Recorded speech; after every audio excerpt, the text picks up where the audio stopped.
Welcome everyone. My name is Kip and I'm the host of this great show, Revolution Radio, How to Disappear Completely. If you found this show, then you're probably one of those people who are scratching their head and saying, how in the world did my life become birth, school, work, death? Where is the part where I get to be me? Where is the part where I get to grow? Where's the part where I get to experience something new? Where's the part where I have some excitement and I'm just not the guy who's the ATM for the other people so they can have a life? We're going to tackle all kinds of issues on this program. There'll be something for everyone. And I hope that you'll interact with us, and I hope that you'll friend us and follow us and really make this place a home base for you as you discover who you can be. We're always going to be a bright spot. We're not going to be negative Nancy all the time. Imagine us as like the lighthouse, okay? I'm calling you away from destruction. I'm saying give your life a chance. Don't be brainwashed by the government, by society, by commercialism. HTDC. Don't be a puppet. Jump off, man. Jump off right here. Start your brand new life. Driving and Crying from Whisper Tames the Lion. This is the song Living by the Book. 1987. Yeah. The Oath of Revolution. I will resign today as general manager of the universe. Whatever consequences may be ahead for my adult, family, friends, and coworkers, so be it. I will not commit any more uncompensated time, money, or energy to my employer. I will exercise my mind, body, and spirit every day. I will take the time now to rediscover the things that interest me that may have been overshadowed by the rat race, and I will make time every week for them as they are me. I will break bread with friends and family often. I will not let anything, food, beverage, drug, relationship, emotion, or tendency control me. I am not an addict or recovering from anything. I cannot unwind the past or even make one subtle change to what's in my rearview mirror, so I will not ever try again to do so. I will use the term forgive me versus sorry. I will explore and grow who I am and will not be hindered by what's comfortable. I will be spontaneous. I will respect my planet and fellow man. I will support change that supports this revolution, and I will not hide my light, but rather share it. That brings us to a fresh new segment.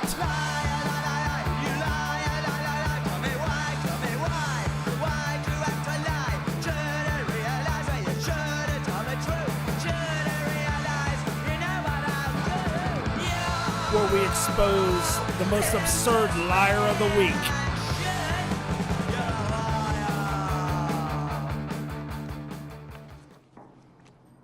Thanks for getting me in right away. Was it the bump to the head? No.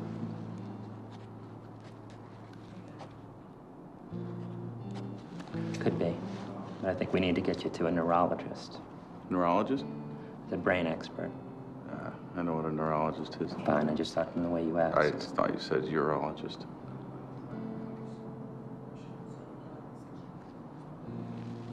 Why do I need to see a neurologist? It's for a look-see. The eyes are part of the brain, after all. No, that's not true, is it? Why would I say it if it weren't true? It doesn't seem right. Like morally correct or right as inaccurate? Philip Seymour Hoffman, dead at 46. Actor had 70 bags of heroin and prescription drugs in his home. Sources say the 70 bags of heroin, at least 50 of which were unopened, were found in the actor's apartment and were imprinted with Ace of Spades or stamped with Ace of Hearts. Both brands of heroin, often cut with a powerful pain reliever called fentanyl that has become a plague in New York City. This was an overdose. And our liar for this week, as absurd as it is, heroin. If you're one that struggles with addiction, or you love someone who's addicted, I have to recommend this short film available on YouTube called Ben, Diary of a Heroin Addict. About 500,000 views. It'll leave you speechless. As a bright schoolboy from a loving middle-class family, Ben Rogers was expected to make a success of his life. Raised in a quiet, picturesque village, Ben was a Boy Scout, loved cricket, played in the school orchestra, and looked forward to the annual family holiday. But despite his privileged start, Ben's life was in ruins. He was injecting heroin up to 4 times a day. During his last months, Ben kept a video diary of his drug use and desperate attempts to come off heroin. Ravaged by the drug, Ben's body began to break down and he developed DVT, and his veins were rendered so useless he had to inject into his groin. Despite his family's best efforts, Ben could not stop. He was haunted by and hooked on heroin.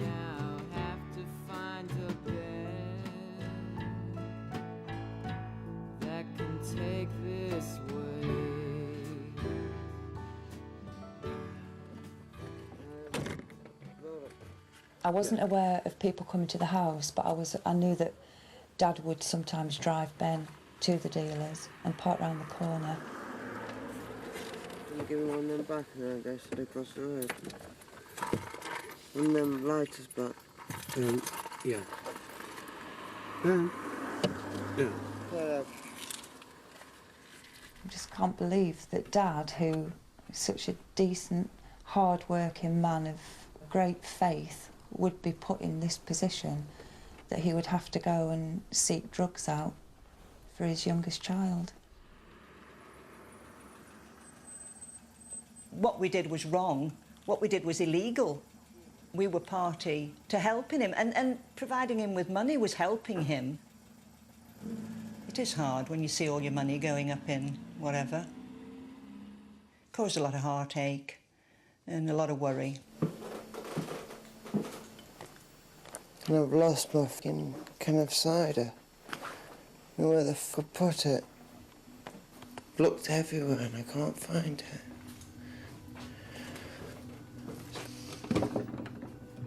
Drugs make you very paranoid. His mind was in chaos. He couldn't live in his skin. You know, drugs affect your mental thinking. It affects your memory. Don't know what I've done with it. It was like living with Jekyll and Hyde. Where the f*** you put it? You see, when you're on pills, you hide things. When you're on drink, you hide things. When you're on smack, you hide things. You never know where you put things. Try Daz's.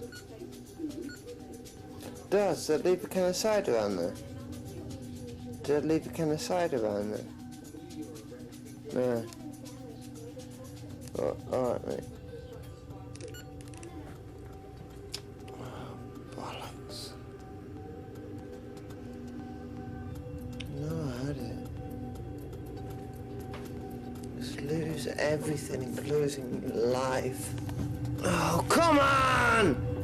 Thank you for being patient as we got through that last piece. It's tough. Addiction is where the angels fear to tread, people.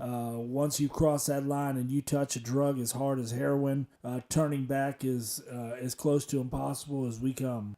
Ben didn't make it. He videoed the last days of his life, and we're fortunate to experience that and see that. But Ben didn't make it. And a quote from Ben from the movie, "I hope to God you look at these videos and see what a mess I got myself into."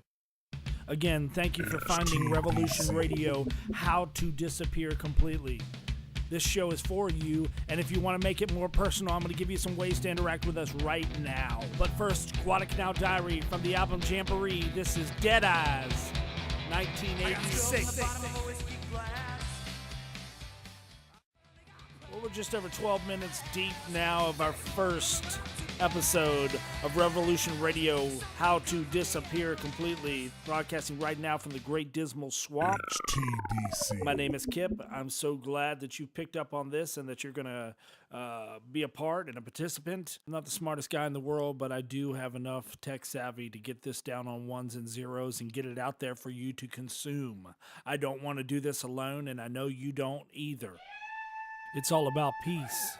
If you sit at your desk at work and you catch yourself daydreaming constantly about putting on a backpack or jumping on that bike, or who's crazy enough out there to have thought this? I'll walk across the country. I'll do it right now. I'll leave. I'll be gone for 3 or 4 months, whatever it takes. Who among you has thought such a thing? I'm not doing it because I hate somebody or because I'm some freak or whatever. I'm saying I would do it because I'm an experienced junkie. I don't want to plug in the rest of my life to the corporate world and pay somebody else's life and then miss mine.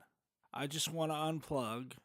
I want to make my own schedule. I want to do my own thing. I want to be my own person. I don't want to tell everybody else what to do. I don't want to manage their life. I don't want to manage their mistakes. I don't want to be at their beckoning call. I heard a saying once, and it's just so perfect for where I am in my life right now. Your lack of planning does not constitute my emergency. You know, I lived a long time in the corporate world, either as an owner of a company or as a top salesperson or a manager, and I had the cell phone and all this smart devices connected to me so that somebody could get to me at any minute to make those critical decisions, those ones where, they have to happen right now because the imbeciles below you can't make a decision for themselves that will be in the success of the company. It will be some ridiculously absurd thing that would interrupt my life, and I thought it was okay. And so I learned the news of my separation and soon to be here divorce. That's a good place to drop a cheer there, Pinks. All right. And so, I had a lot of time to think, and I had a lot of time to review, and I had I'm a devoted father. I have 3 children. They're caught up in this whirlwind that I'm, faced with right now. The thing is, I had a lot of time to really do some soul searching and say, what's important? Is this person calling me at 10:30 at night for a $50,000 proposal, life or death? I don't think so. Nobody's going to die. I'm not on call at the emergency room, and we don't have a serious car wreck, and they're flying in these critically injured patients. No, that's not what's going on. That's not what's going on at all. We're selling stuff people could live without, and I was making it my life instead of making it a part of my life. And on the day that I came to that conclusion, I cut the cord. 'Cause he gets up in the morning and he goes to work at night and he comes back home at 5:30. Hi, sir. I'm sleeping, sir. Yes, sorry, my family's trying to sleep right now. What do you need?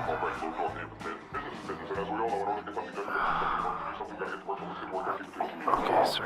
I can get up and go to the office now and take care of that for you. I'm sorry you forgot it, too. Cut the cord.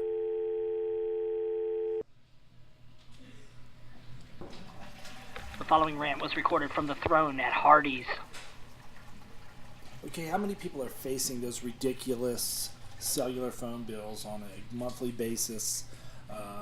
I have the iPhone, so I have to have over-the-moon cellular, and I gotta have this, and I gotta have that, and I gotta have my insurance, and my poor little screen broke, and this, and that, and the other thing.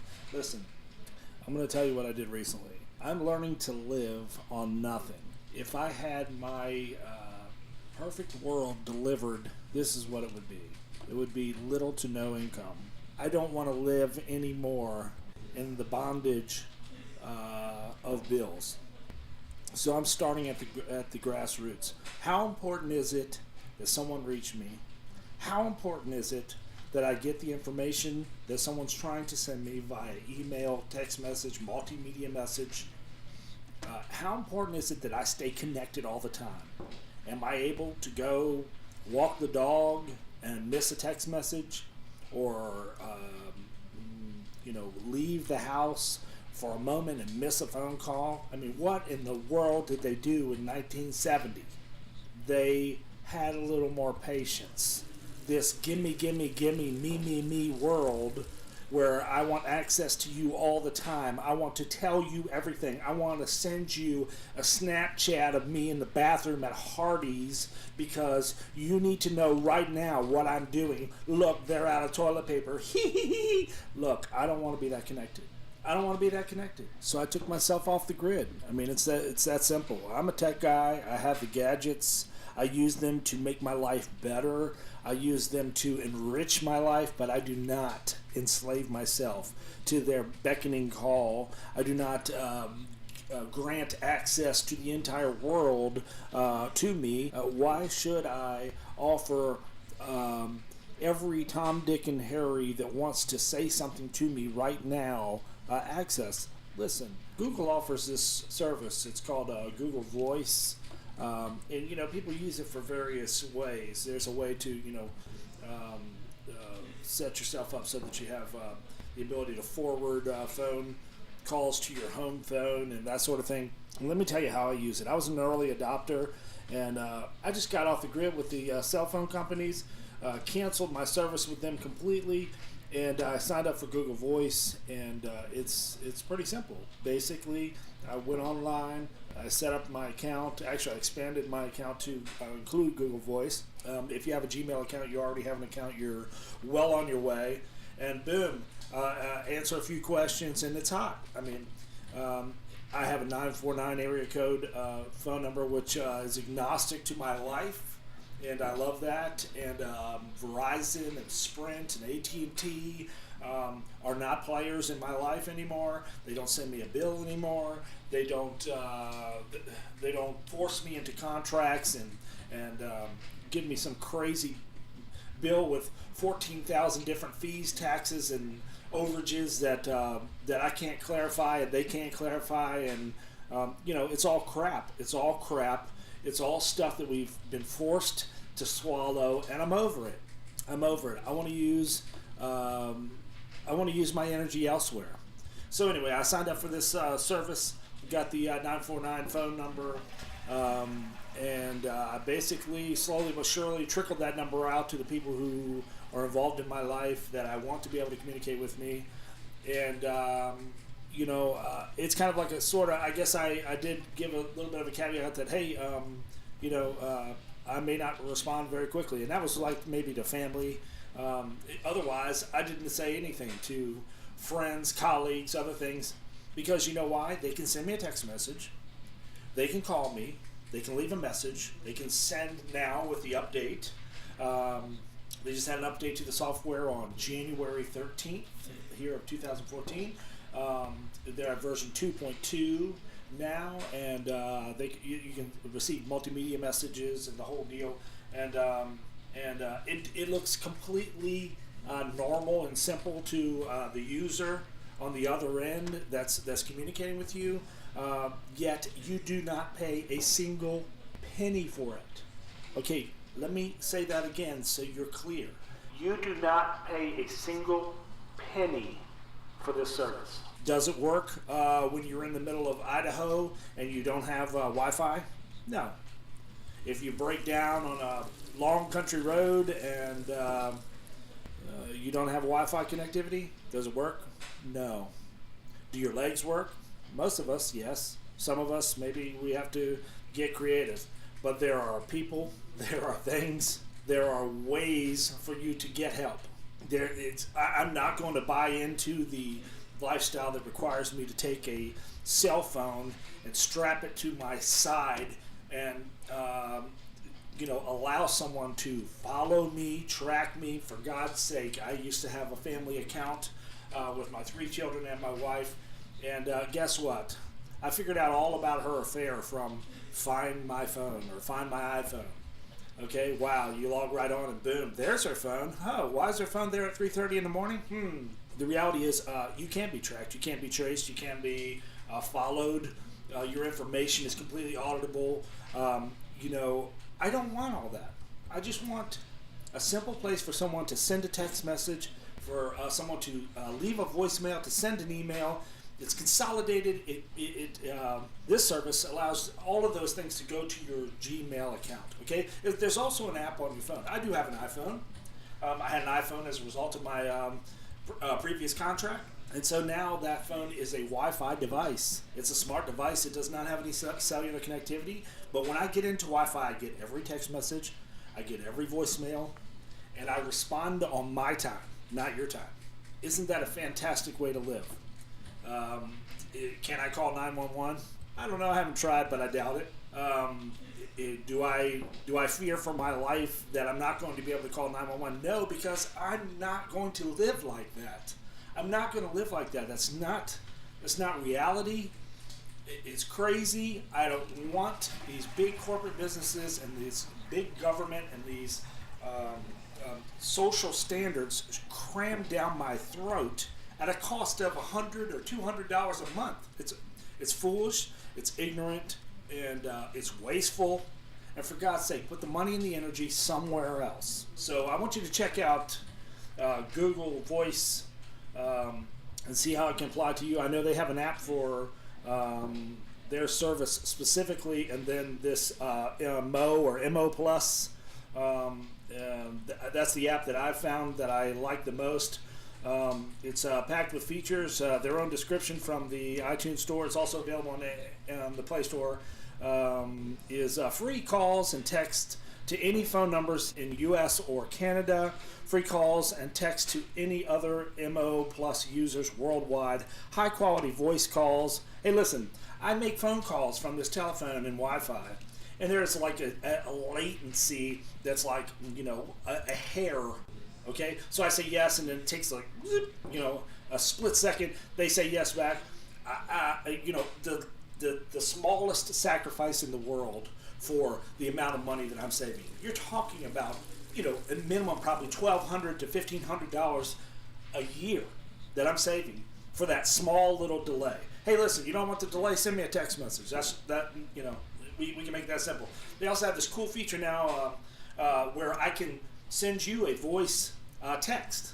So I can send you this small little voice message that says, hey, when you're picking up my coffee, make sure you put 3 creamers in it this time because it was disgusting with only 1.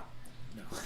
But if I did want to send that, I could send it. And then we go right to that person who I want to make sure brings me back a coffee with 3 creamers. And they can listen to it on their time. And I don't have to deal with the, dialing the phone number or calling the person, waiting, are they on the phone, are they not on the phone, do I have to leave a voicemail, blah, blah, blah, blah, blah, blah, blah. Anyway, so high-quality voice calls. The new, the thing is sick. The latest version of the software allows you to do, they call it live walkie-talkie. You remember the push-to-talk thing, all these big corporations and contractors and things that got their guys out on all over the place, and they're like, and they hit the button and they, key up, they call it, I guess, and they, communicate with their guys. Well, you can do that. You can put all your telephones that have Wi-Fi access onto this application, and then you could key up somebody. When I send you a picture, if you were to send me a photo, basically what I get is a so-and-so sent you this multimedia picture, and there's a link there. I click it, it opens right up, boom, and there's your photo. So it doesn't clog up your telephone with all this gross storage. It's a fantastic service, and I recommend it. I don't know if there's competitors. I never looked. I'm going to go with the big guns for something like this because, I like Google, and I think that they are they're going places. They're smart people, and it's refreshing to see a culture and an organization that is not afraid to give away service and to give away things, email, storage. Their map is impeccable. Their GPS types situations are amazing. And you know what they sell the most? Another free service, search. They are the largest search engine in the world. That's what they focus on. It's like all these web pages out there. These guys are coding up these pages, and they're saying, oh, look, I'm going to be able to embed this, that, or the other thing, and that'll make those crawlers that go across the web page, that'll make those things recognize that, the SEO, search engine optimization. I'll make your page rise to the top of Google. And they're like, look, man, we're Google. And when you search the best beach in Miami, I don't want smut to come up. So we're going to decide the algorithms that we build into our software. We're going to keep it all constantly moving. It's going to be a moving target for all you kids that are building web pages. But at the end of the day, when dad and his 9-year-old daughter sit down to find the coolest beach in Miami to go to on vacation, or let's look up something in Orlando, they're not going to get Debbie Does Orlando. So anyway, I love Google. I love this service, and I love the fact that I do not have a bill anymore. Cut the cord. I hope you've enjoyed this remote rant. From the throne at Hardee's, it's a wrap. Well, thank you so much. Thank you, Pinks, for that idea. It was really, it was funny. It was funny. I got to give it to you. Not so funny on the setup. I wasn't sure. Like, we taking microphones, we're taking all this recording equipment. What are we doing? How are we doing this? We sitting at the table drawing up this sketch, and it's all me. It was all me. The plan was take your phone, go into the stall, record a rant. 3 easy instructions. The problem was nobody told me, like, hey, be prepared to see the most disgusting commode you'll ever see in your life. And for real it was. But anyway, at the end of the day, we recorded it because, the theme was basically cut the cord, flush the cell phone company down the toilet. And that's exactly what we did. I recorded it in Hardee's. But the most insightful thing I took away from that whole experience is that nobody that was using the restroom while I was there, doing my rant, and I was just straightforward on it, door closed, people coming and going. Nobody said, yo, this cracker is really strange. You got one that's crazy in here, Mrs. Manager. Maybe you should call the fuzz and have him hauled off. There was zero communication from the staff, from the manager, from the public. Zero. I went in there. I did my thing. People came. They left. One guy blew up a stall. The other people just came and went. They washed their hands. Literally, I could move in there. And I'd probably keep it a little cleaner than they do, but I could live there. And I don't think anyone would even know it. Hey, this is Moses Horn. I want to let you know about a few things that are coming up here in the very near future. One morning while Kip was getting coffee, he ran into a homeless man out front, and as he began to talk to him a little bit, he realized that he lived just behind the store. So he said, why don't you tell me what you need? And in exchange, I will get what you need if you can just help me to understand what it's like to live homeless. And to his utter surprise, he was invited out to their community there, this enclave they built up in the woods. And their men, women, and even children, whole families are there. And he spends an evening with them interviewing, and it's something you're going to have to hear. To thine own self be true. Most of us are familiar with this quote from Shakespeare's Hamlet. But the question is, are we being true? Is there a more true version of you deeper inside that you're holding back? Well, you're in charge of your destiny, and today is your day. Declutter your life. Figure out what's important. Do that soul search. If you work, every employer is obligated to give you a lunch. If you don't have any other time in your life, take your lunch, find a quiet place, and go do some meditating and go find some solitude and get into real soul searching and discover what is important to you. And then immediately start making changes. I'm going to blow your mind when you realize how free I am and how nuts I am. Listen, don't let another sunrise or sunset or a full moon or a starlit sky or just an opportunity to go see your mother, go shopping, to be by yourself, to read a book, to spend all day at Starbucks, to take time from everything, to play hooky and just watch movies all day. I want you to live for you every once in a while. The world's going to keep turning. I hate to tell you this, but nobody's that important. So you might as well slow your roll and give yourself an opportunity to have something fun and exciting to do. You know what? Are the waves good? Go surfing. Is the wind right? Go sailing. How's the fish biting? Is it deer season? What do you love to do? Did you always want to take those lessons to be a pilot? What is it that makes you tick? What is it that used to make you tick? What did you do in high school that you left behind? What did you do in college that made you the man or made you the woman? And now you don't even do it anymore. Don't let family, don't let career, don't let church, don't let your boss, don't let your sister or your brother or your debt or anything restrict you so heavily that you can't have a life. And if you have so much debt that you can't have a life, then it's time to draw the line. These are going to be drastic measures we're talking about, people. I'm not talking about the 10-year plan to get you out of debt. I'm saying you got the 10-week plan. Write it down, sketch it out. Are you married? Are you single? We're not filing taxes here, people. We're filing I want to live documents. I don't want to die at 45 years old of a heart attack because I'm so stressed out, miserable, depressed, sad, overwhelmed, bored.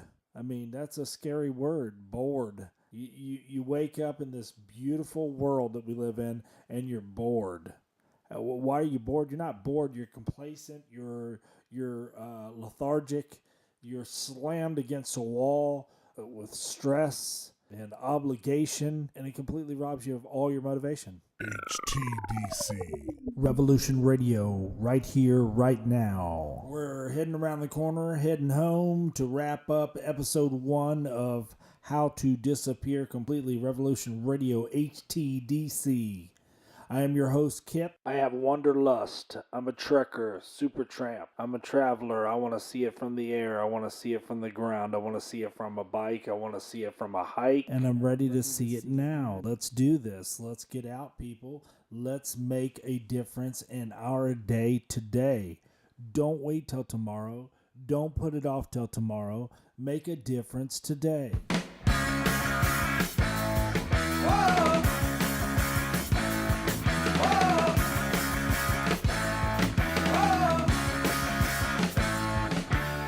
There is a way to not live under the thumb of public utilities. Power, water, gas, telephone, communications, television. There is a way to live not under the thumb of public utilities. It's a sustainability package. It's your desire to lower your carbon footprint, to avoid reliance on fossil fuels, yes, but if it was just for the environment alone, it would be more than enough. But it's also you reclaiming your independence, your freedom, and your hard-earned money. Don't start right away with a no. Don't start right away with judgment. Don't start right away with your prejudice and your brainwashed social point of view. Step back, get out of your head for 1 minute and take a look at your life. Realize that you're somewhere between $200 and $1,000 a month to public utilities, depending on where and what you consume. And you're giving all of this to companies and corporations that God knows who really monitors. God knows what you really consume. It's digital monitored. It's this, it's that. Blah, blah, blah, blah, blah. You are a number. You're not a person. You don't count. And it's all about volume. And they jam it in one end of the machine. And they spit out bills on the other side. And everybody gets taxed. Everybody gets broken down in their system. And there's a way to live not under the thumb of those people. Is it easy? No. Is it typical? Of course not. If it was typical, there'd be a lot more people happy in this world. We'll just keep it in the continental U.S. right now. Happiness is an absurd low crapshoot for almost everyone you meet. I'm tired of living behind the 8-ball, staring down the barrel of a gun, wondering if one little thing in my life changes. I mean, one little thing, the smallest little tweak, could throw the whole crap into a tailspin. That absolutely cannot be healthy. And you can't stay sane. We got people going totally freaking nuts all around us. They're allergic to everything. They're anxious in every situation. Their brain is processing a bunch of garbage all the time, and it's destroying their wellness. These stupid bills show up in our post box, and they want us to accept their sentence for some lights, for some heat, for water, for a flushing toilet. Hey, I'm for all these common amenities, but I'm not for breaking my back to get them. It's wasteful. It's unnecessary in a lot of ways. And, you know, there was a simpler time. In a lot of ways, people weren't happy in those times when it was simple, because we had this insatiable need to grow and to have more. And now China has shipped us so much more, and we paid for so much more, that people are dying to have less. They'd like to just cut the whole umbilical cord and walk off and say, I'll talk to you in 12 months. I'm going to go find my soul. If that's you, welcome to Revolution Radio. Revolution Radio, right here, right now. HTDC. I'm your host of Revolution Radio, How to Disappear Completely. My name is Kip. I'm so glad that you've jumped on here and found this and taken this podcast on as your own. This is a lifestyle. This is a revolution of life. This is a revolution of freedom, of independence. I'm not saying everything I've said today or everything that we've discussed today is exactly the protocol and exactly the MO, the method of operation for my life right now, but it's the direction I'm going. It's the start line. It's the bare minimum that we can do and should do to get the monkey off our back. Well, I'm a musician, and I've been very fortunate in my life to be introduced to music, to love music, and to realize that music is the essence of my being.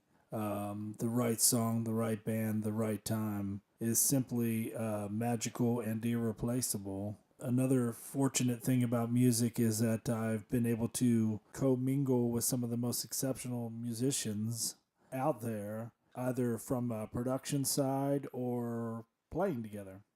In the early 90s, I played in a rock and roll outfit, and we had a bass player who was a crazy guy, and at the time, he was living out of his car. He would cook meals in tinfoil on top of the engine as he drove around. He blew my mind in so many ways. He was a gypsy at heart. He was a wanderer at heart. And I saw that. And I saw that in Roy. His name is Roy Moffus. I saw that in Roy.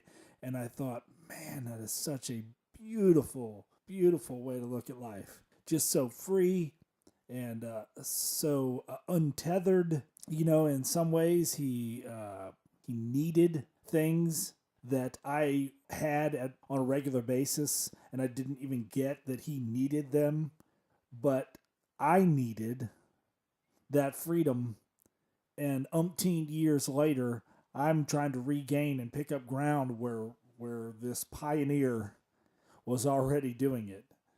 And again, his name is Roy Moffus. He's a beautiful guy.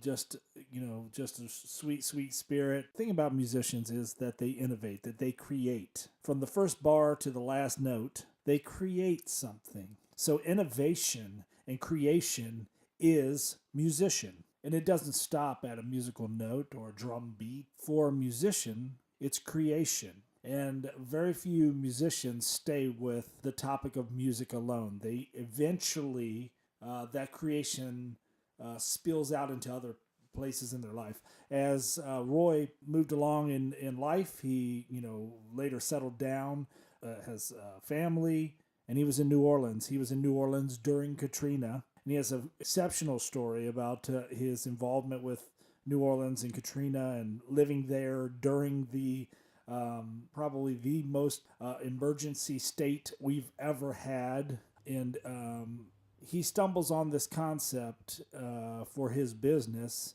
And as he transplants to Utah, he starts his company, and the sky is the limit. He's making fast ground.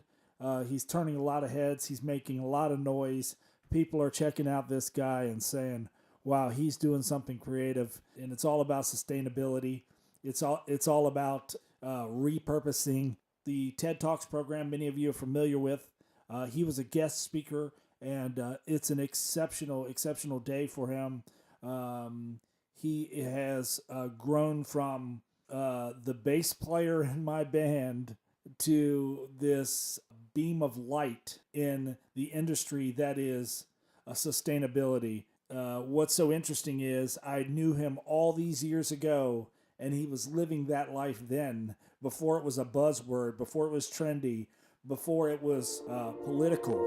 It was Roy Muffus. Guerrilla Design. You can find them on the web at www.guerrilladesign.org. Thanks. That's awesome. I hadn't read that bio in forever. I am here to talk about repurposing the human spirit. Kyle Moffo is just talking about that very idea and what we want in our city and how we get there. So just for the record, my name is Roy Moffus, and I own a company called Guerrilla Design. We sort of specialize in repurposing shipping containers, finding different types of technologies, like rammed earth blocks and that sort of thing. This is an example of one of our disaster relief units. I called it field testing. It was at Burning Man. And when I first got this, when I first was told that, I got the call that I'd be speaking at TEDx, and it was by my friend Nick Ferrari, and I was like, Nick, it's Roy. I thought he maybe was talking to somebody else. And I found out that my verb was, or my word was repurpose. And so I thought I'd look it up. So, to reuse for a different purpose on a long-term basis without alteration. To alter, to make suited for a different purpose. Okay, I thought I could definitely do this. I do, recycled shipping containers. This shouldn't be a big deal at all.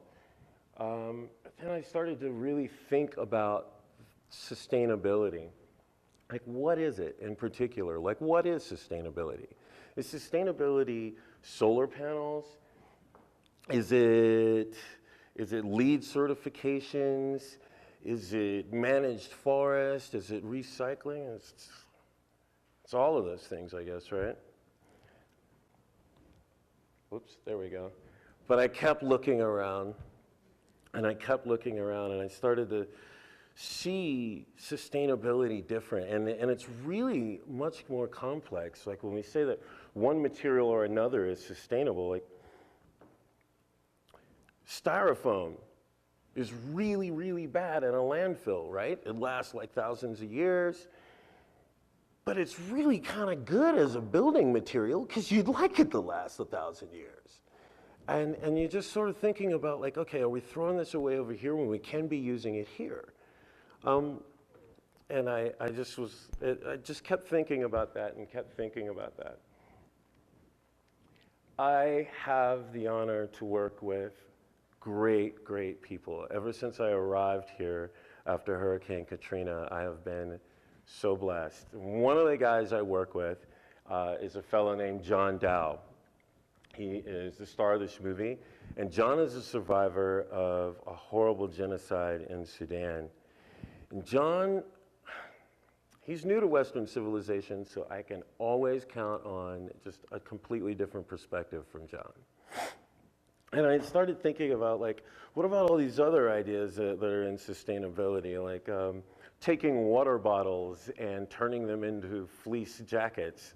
And I was like, John, what do you think about that? And John was like, you know, that's kind of cool, but I know lots of people who really need the water bottles. And I was like, need the water bottles? John, we could use the process of pyrolysis, right? And we could do this, and we could make electricity, and then we can make building materials, and then we can actually make liquid fuels out of the waste, and wouldn't that be awesome? And John says to me, you know, Roy, you can live your whole life without a gallon of fuel, or a fleece for that matter, but you are not going to make it 4 days without a drink of water. And I thought, good point. Good point. And I started thinking about sustainability and technology, and this perception that we are going to invent something that is somehow going to bridge the gap between where we are here and, you know, the sustainable Salt Lake City we want to be on the horizon, right? I'm not so sure. Because we seem to have a problem. We seem to invent solutions that actually create more problems later. Like, it's really, really great that our doctors are able to have clean needles every time you show up at the doctor, and they're like vacuum packed and completely sterile and lightweight, and they can be shipped all around the world, and you can give somebody in the middle of nowhere in the jungle a sterile shot. I mean, this is an amazing thing. Yay us, right? Washes up on our beach. Needs to be incinerated in the middle of a Salt Lake neighborhood. Not so good. Boo us. And I started to think about transportation. You know, we live in the city, and we're able now on planet Earth to transport goods and people and services faster than we ever have before as a species, like around our whole globe. That's a great thing. Poisoning ourselves is not such a great thing. Again, boo us. And I started to think about the things that we take for granted. Voila! And I started to think about sewage and clean water, again, from John's statement. And, you know, we use gallons of water to flush ounces of waste. And to us, they like magically disappear into the ether, but that's not true. It takes billions of dollars of infrastructure, again, see Kyle, and billions of dollars to maintain that infrastructure. If we were to like look at the developing world and say, okay, this is what you guys need to do because that's what we did, we'd be woefully behind, and we cannot do that. So we have to find other technologies. And I started to think about technology and its relationship with us. There's like forgotten technologies. Like, technology's our friend, but take this for instance. This is the Taos Pueblo, okay?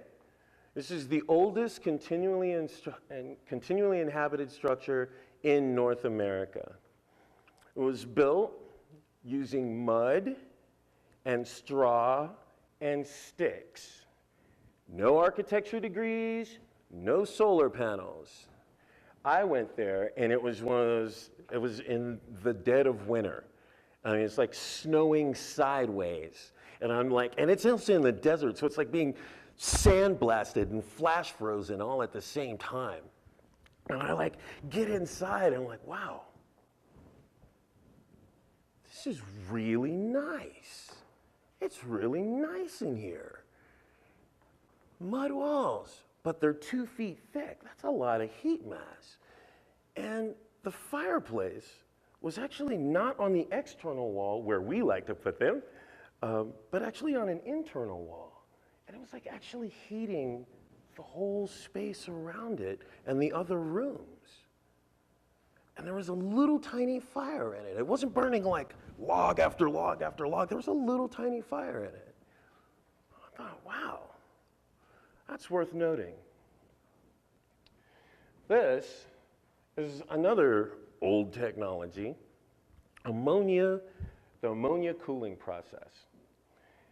Now, ammonia is the greenest refrigerant there is. It has an ozone depletion value of 0 and a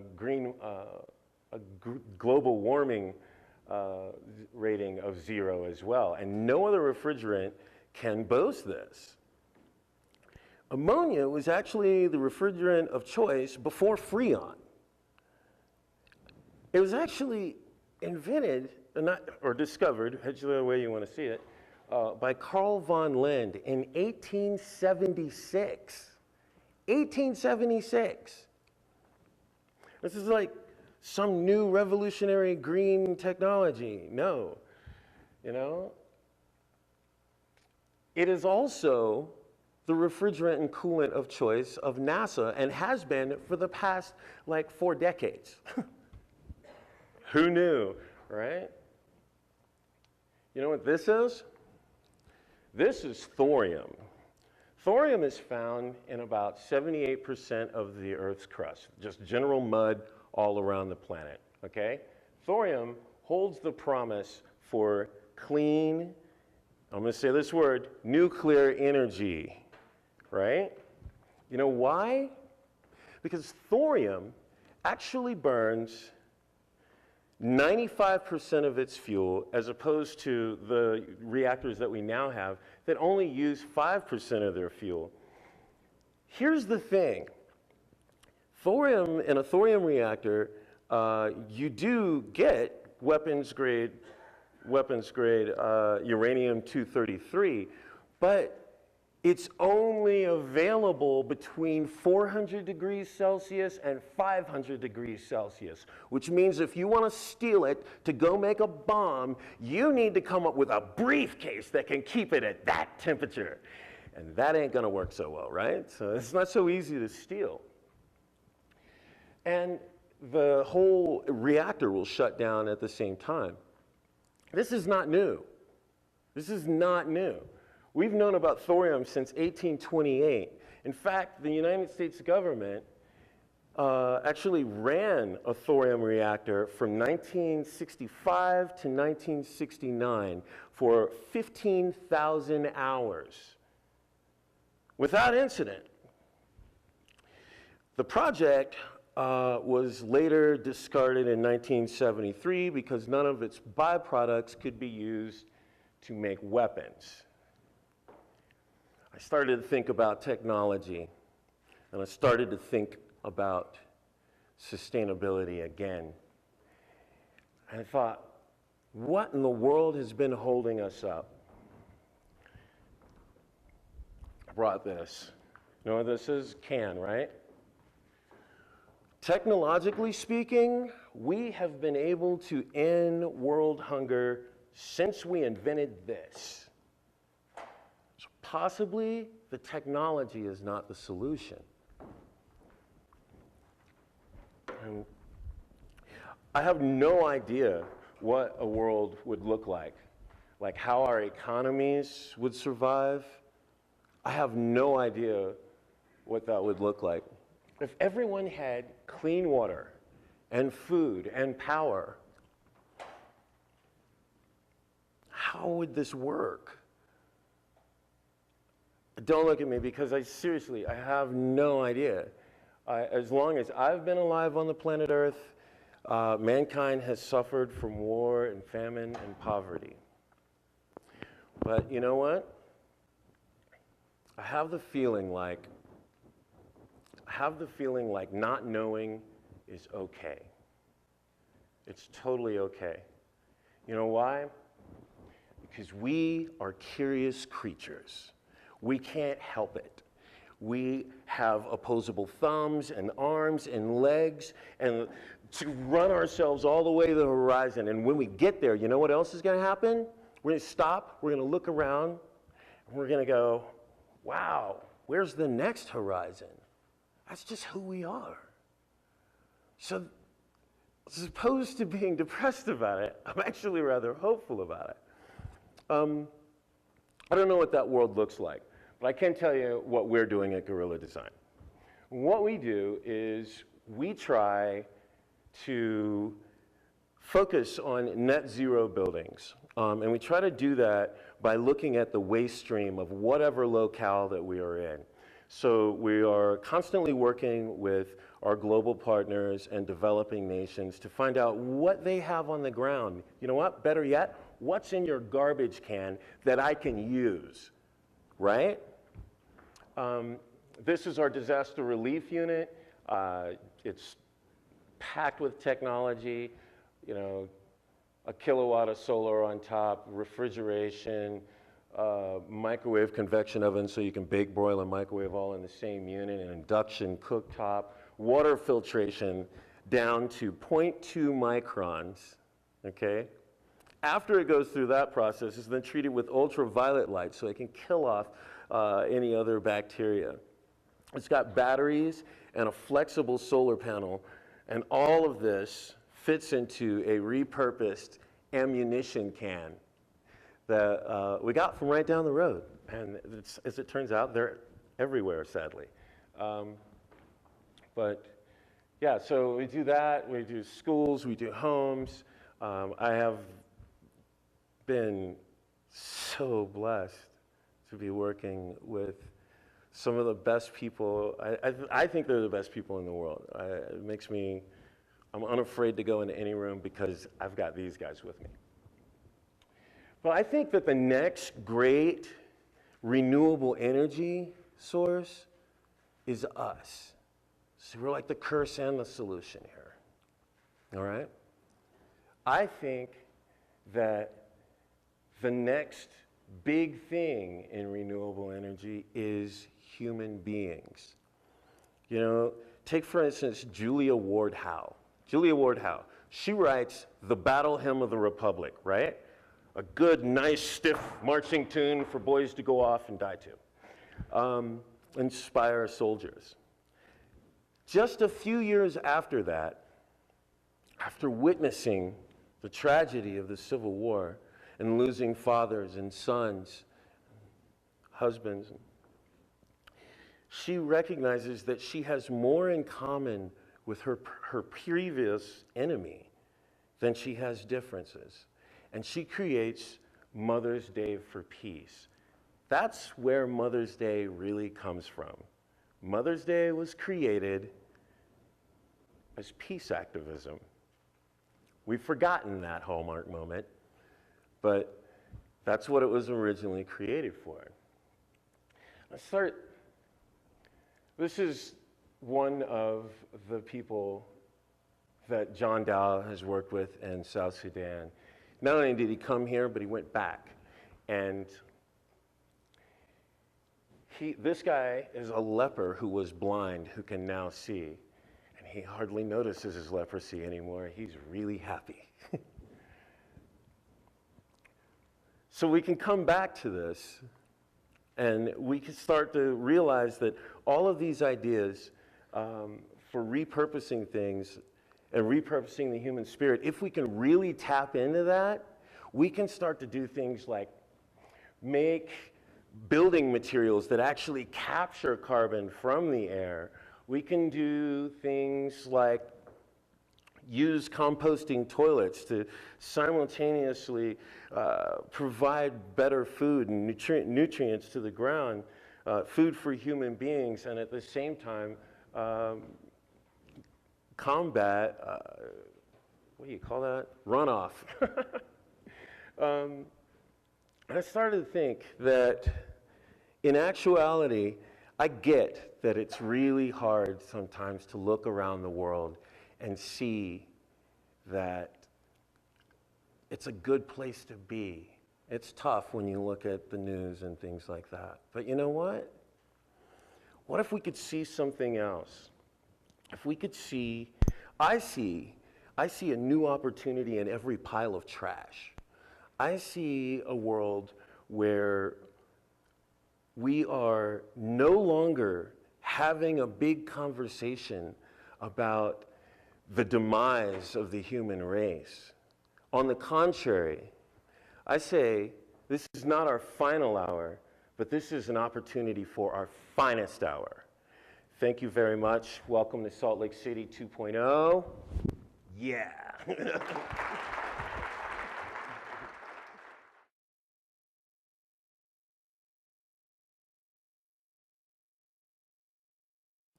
Well, thank you very much for participating, listening, joining, following, friending, and enjoying Revolution Radio, How to Disappear Completely.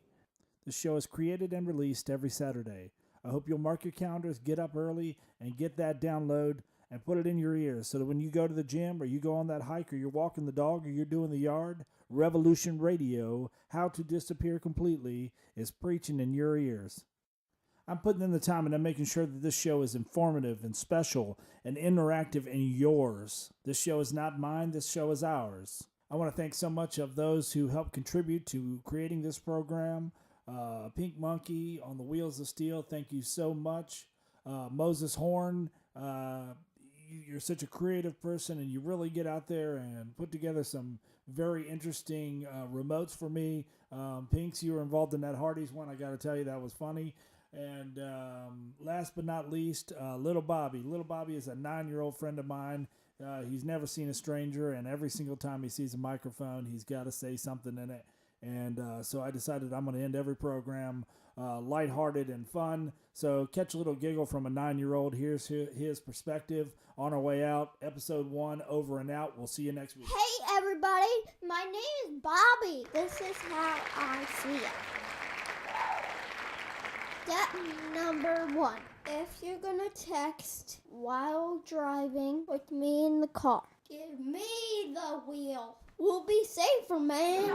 Step number 2. Your picture is on Facebook. You look really skinny. That's misleading. Step number 3. Why do you buy lottery tickets? I can use the money for college. The odds are I will be a doctor before you are a millionaire. HTDC.